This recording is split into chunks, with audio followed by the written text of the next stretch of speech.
La mayonnaise est un condiment très controversé, certaines personnes l'adorent, d'autres la détestent, mais je pense que la plupart des gens apprécieront cette recette de mayonnaise vieille de 200 ans, à l'époque où on l'appelait encore mayonnaise.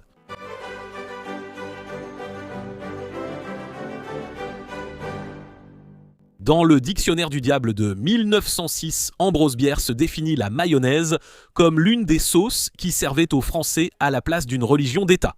Et bien que certains prétendent qu'elle a en réalité été inventée en Espagne, sa popularité vient très clairement des Français. Et donc, je voulais trouver une recette française au moment de décider quelle version préparer aujourd'hui.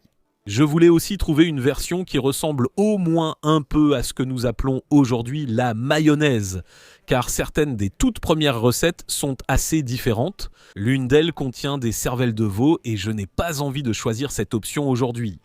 J'ai donc décidé de choisir une recette du plus grand chef français du début du 19e siècle, Marie-Antoine Carême. En 1828, il a publié Le Cuisinier parisien, ou L'art de la cuisine française au 19e siècle, et dans ce livre, il propose plusieurs variantes de la mayonnaise, y compris ce qu'il appelle la sauce mayonnaise blanche. Dans un bol moyen, mettez 2 jaunes d'œufs très pâles, une grosse pincée de sel et de poivre blanc, puis 1/4 de cuillère à soupe de vinaigre d'estragon. Remuez vigoureusement le mélange avec une cuillère en bois, puis dès qu'il épaissit, ajoutez une demi-cuillère à soupe d'huile d'œuf. Quand la sauce épaissit, ajoutez du vinaigre puis de l'huile en alternant, tout en la travaillant sans arrêt. En épaississant, ajoutez progressivement un peu d'huile, du vinaigre et un peu de gelée d'aspic. En ajoutant l'huile et le vinaigre petit à petit, vous voyez la sauce prendre forme progressivement, devenant ferme et veloutée comme une crème bien prise. Enfin, après avoir incorporé 2 verres d'huile, un demi-verre de gelée d'aspic et le vinaigre nécessaire pour la rendre agréablement acidulée, vous l'utilisez immédiatement. J'en ai laissé une bonne partie de côté parce que la recette fait en réalité 2 pages, avec des caractères très petits. C'est assez long, mais c'est l'idée générale. Ce qui est intéressant, c'est que quelques années seulement après que Carême ait publié cette recette, une version anglaise a été publiée à Londres et elle est assez différente. Elle oublie beaucoup d'éléments et fait une sauce différente, c'est pourquoi je préfère traduire moi-même quand je peux. Pour cette recette, il faut 2 jaunes d'œufs à température ambiante, une pincée de sel, une pincée de poivre blanc, 3/4 de cuillère à café de vinaigre à l'estragon et 1 ou 2 cuillères à café supplémentaires selon votre goût. Le vinaigre à l'estragon, c'est simplement cela. C'est du vinaigre dans lequel on a mis de l'estragon, une herbe, et qui infuse sa saveur dans le vinaigre. Et c'était très populaire dans la cuisine française au 19e siècle. C'est toujours populaire et disponible dans de nombreux magasins ou en ligne. Je mettrai un lien en description pour l'achat. Ensuite, 1,5 cuillère à café d'huile d'olive, une autre tasse ou 235 ml d'huile d'olive et 2 cuillères à soupe de gélatine liquide. Préparez cela avec de la gélatine en poudre en dissolvant 1 cuillère à café dans une demi-tasse d'eau. Puis utilisez seulement 2 cuillères à soupe. Franchement, si vous faites ça chez vous, vous pouvez sûrement vous en passer. Parce que ça va aider à épaissir, mais ce n'est pas nécessaire pour obtenir la bonne émulsion. Et donc vous obtiendrez une belle mayonnaise épaisse même sans l'utiliser, ou du moins vous devriez en obtenir une. Mais la plupart des anciennes recettes utilisent de la gélatine jusqu'au XXe siècle environ. Et comme c'est un peu ce que je fais ici sur la chaîne, j'utilise la gélatine. Donc commencez par fouetter les jaunes d'œufs jusqu'à ce qu'ils s'éclaircissent un peu. Carême dit d'utiliser une cuillère en bois, ce qui est possible mais bien plus difficile qu'avec un fouet. Ajoutez la pincée de sel et de poivre blanc. Battez jusqu'à ce que le mélange s'éclaircisse encore un peu, puis incorporez les 3/4 de cuillère à café de vinaigre d'estragon. Une fois homogène, versez enfilez la cuillère et demie à café d'huile d'olive. Ensuite, vous devez fouetter cela pendant environ 2 minutes d'affilée. Le problème avec cette recette, c'est que tout faire à la main est épuisant. Du début à la fin, vous allez fouetter sans arrêt pendant environ 20 minutes ou plus, donc n'hésitez pas à passer à un mixeur plongeant à un moment donné. Certaines personnes utilisent même un blender classique et ça fonctionne aussi.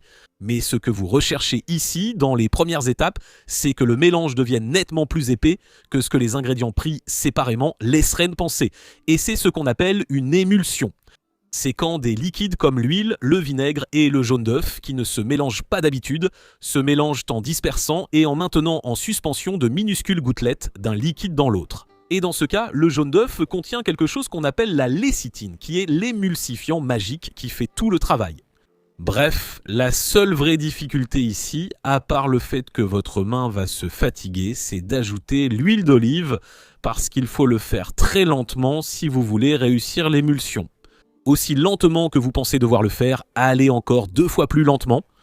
Donc quand vous commencez à ajouter cette tasse d'huile d'olive, je vous conseille de le faire une cuillère à café à la fois en un petit filet.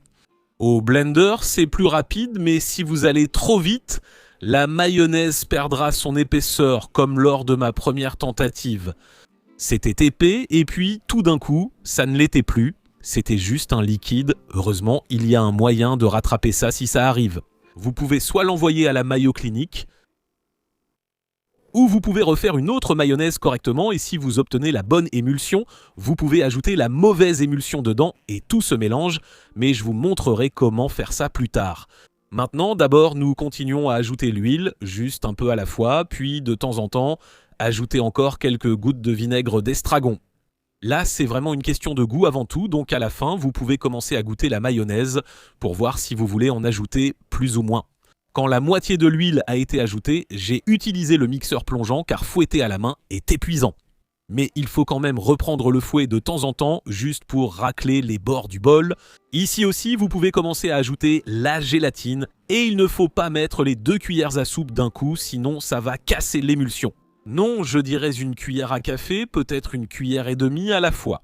Ajoutez-la simplement petit à petit, continuez à fouetter, puis revenez à l'huile avant d'ajouter plus de gélatine. Et continuez comme ça jusqu'à ce que vous ayez ajouté tous les ingrédients en veillant à ce que le mélange reste bien épais tout le temps. Et pendant que vous fouettez d'une main, vous pouvez vous abonner à Tasting History avec Max Miller de l'autre. Ça aide vraiment la chaîne pendant qu'on explore les origines douteuses de ce condiment et qu'on voit comment la mayonnaise s'est répandue à travers le monde. Il existe de nombreuses histoires sur l'origine de la mayonnaise, et la plupart d'entre elles n'ont que peu ou pas de preuves pour les étayer, à part le fait que le nom ressemble vaguement à un autre mot. Alors commençons par un peu d'étymologie. En 1808, l'avocat et premier critique gastronomique professionnel, Grimaud de La Reynière, a écrit sur tous les différents plats servis avec cette sauce qui serait un jour appelée mayonnaise. Mais à cette époque, il disait que les puristes de la cuisine n'étaient pas d'accord sur le nom de ce genre de plat. Certains disent mayonnaise, d'autres mahonnaise et d'autres encore béonnaise. Le premier de ces mots, mayonnaise, n'est pas français et le second fait référence à une ville, Mahon, qui n'est pas du tout réputée pour la grande cuisine. C'est pourquoi nous avons choisi bayonnaise, dont l'étymologie vient du nom d'une ville, Bayonne, qui compte de nombreux gourmands inventifs et qui, de plus, donne naissance chaque année au meilleur jambon d'Europe. Donc sa seule preuve pour l'appeler bayonnaise, c'est que la ville de Bayonne fait du bon jambon. Ce n'est pas vraiment une histoire convaincante, tout aussi crédible serait que quelqu'un l'ait appelée mayonnaise, mais qu'il était enrhumé et que ça a donné bayade. J'aimerais dire que l'étymologie du mot selon Carême tient un peu plus la route, mais à peine, parce que lui, dans ses écrits, répond à La Reynière et à son affirmation selon laquelle les puristes n'arrivent pas à se mettre d'accord sur le nom. J'admets volontiers que ces mots mayonnaise, mahonnaise et béarnaise peuvent être utilisés par des cuisiniers ordinaires. Mais pour ma part, je proteste que jamais dans nos grandes cuisines où résident les puristes, ces 3 termes ne sont employés et que nous désignons toujours cette sauce par l'épithète mayonnaise.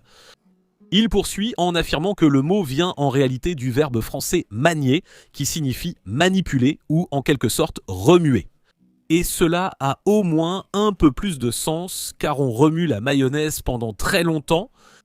Mais oui, ce n'est pas beaucoup plus logique que le fait que Bayonne fait du bon jambon. Une autre théorie affirme qu'elle provient de l'ancien français meunier, signifiant jaune d'œuf. Encore une fois, ça a du sens, mais il n'y a aucune documentation réelle pour l'appuyer. Donc, si nous devons envisager des théories sur l'origine de la mayonnaise qui ne sont appuyées par aucune documentation, alors choisissons au moins 2 autres théories qui sont plus divertissantes. La première, c'est que la sauce aurait en fait été nommée d'après Charles de Lorraine, duc de Mayenne. À la fin du XVIe siècle, Charles était un chef militaire de la Ligue catholique pendant les guerres contre le roi protestant Henri IV. Eh bien, en septembre 1589, le duc de Mayenne tentait de reprendre la ville d'Arques, mais avant d'entrer en bataille, il insista pour manger son plat préféré, du poulet froid avec de la sauce. Cette sauce serait plus tard nommée d'après lui duc de mayonnaise, je suppose. Aucune preuve n'étaye cela, mais c'est une jolie histoire.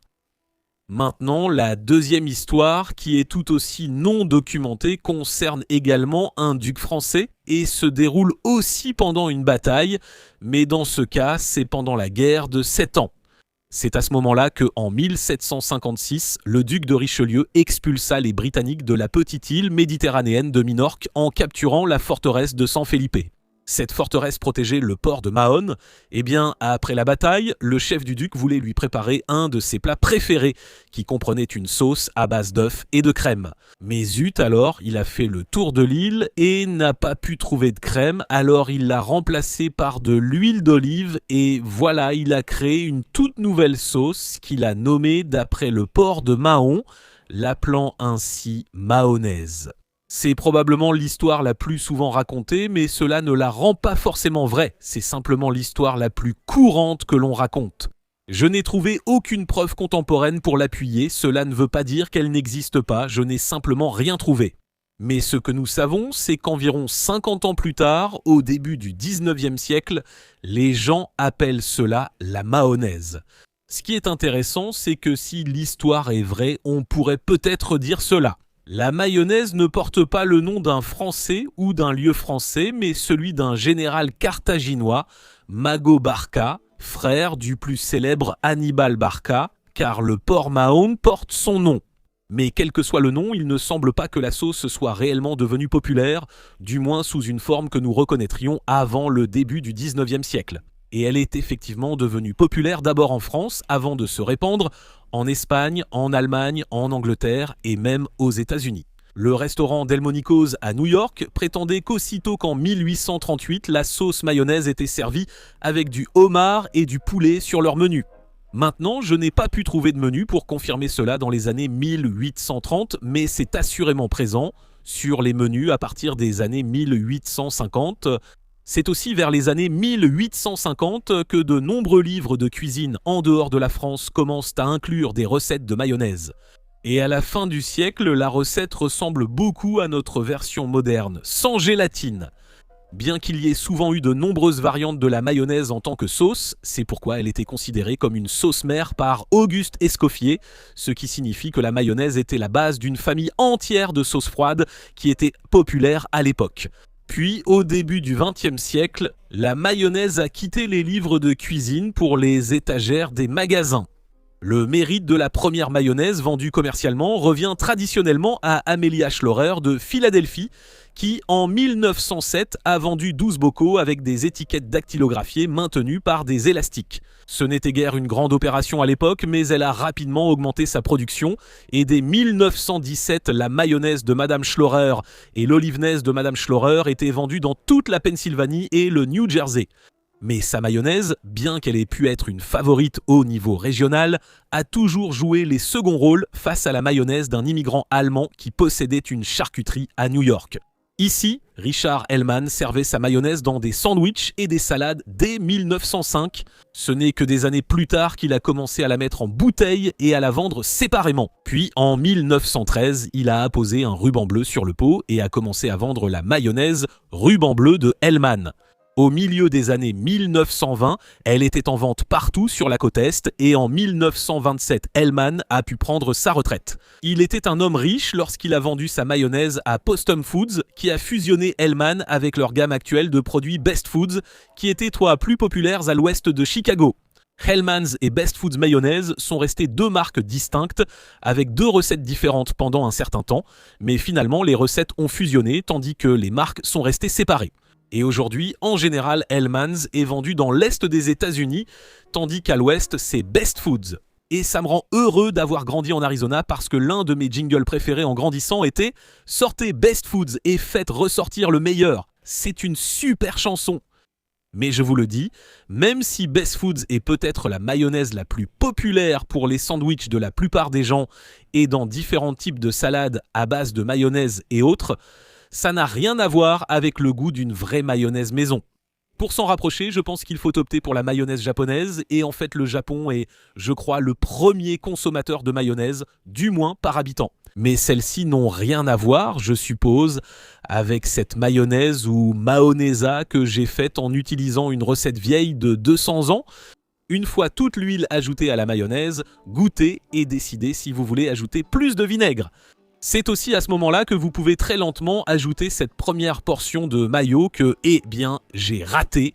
Ensuite, si vous le souhaitez, Carême propose en fait différentes variantes de la mayonnaise, y compris une qui ajoute de la moutarde de Dijon. Il dit que c'est ce qui est généralement utilisé dans le pays, ou une autre qui est une mayonnaise verte, et il utilise différentes herbes comme le cerfeuil, la ciboulette, l'estragon et la pimprenelle, dont je ne savais même pas qu'elle était comestible. Il ajoute ensuite du jus d'épinard pour la rendre bien verte. Faites-le si vous voulez. Pour ma part, je vais rester sur la recette de base parce que pourquoi pas. Et voilà, la recette de sauce mayonnaise blanche de Carême 2828. Tout d'abord, je n'appellerai pas ça blanc. C'est plutôt jaunâtre, mais c'est peut-être simplement à cause des jaunes d'œufs que j'ai utilisés. Vous pouvez voir qu'elle est assez épaisse et ferme, et c'est à cause de la gélatine. Elle est plus épaisse qu'une mayonnaise normale. Pas beaucoup plus épaisse, mais elle est un peu plus ferme. Mais goûtons-la, je vais en prendre juste un tout petit peu avec la cuillère.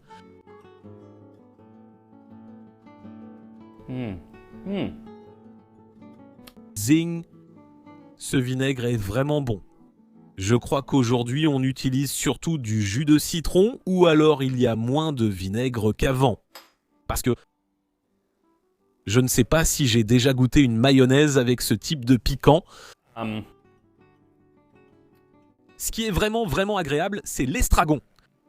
Cette petite touche d'herbe ressort à la fin et ça rend la sauce beaucoup plus complexe. J'ai aussi des frites parce que, eh bien, je n'ai pas besoin d'excuses pour manger des frites, mais je vais goûter ça avec des frites.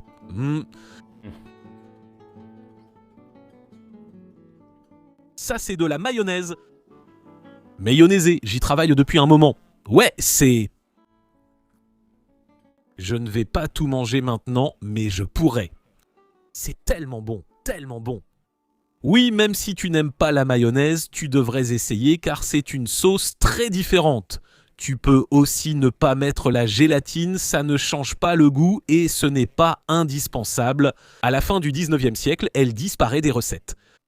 Elle devient plus épaisse, mais ce n'est pas utile si tu l'utilises en sauce à tremper. Aucune raison. Mais tu devrais la faire parce que la saveur est tellement plus complexe. C'est tellement crémeux, tellement onctueux. Ça ne dure pas très longtemps. Ça va se séparer très vite, je dirais, dans l'heure qui vient, si je la laisse à température ambiante. Et c'est comme ça. Et Carême en parle. Il dit que ça va se séparer très rapidement. Et si la température change beaucoup, c'est très capricieux, mais c'est délicieux. Et on peut toujours lui redonner la bonne texture, alors faites de la mayonnaise. Prenez des frites, parce que après tout, qui n'aime pas les frites? Je devrais faire une vidéo sur les frites. Et trempez-les dans un peu de mayonnaise, et je vous retrouve la prochaine fois sur Tasting History.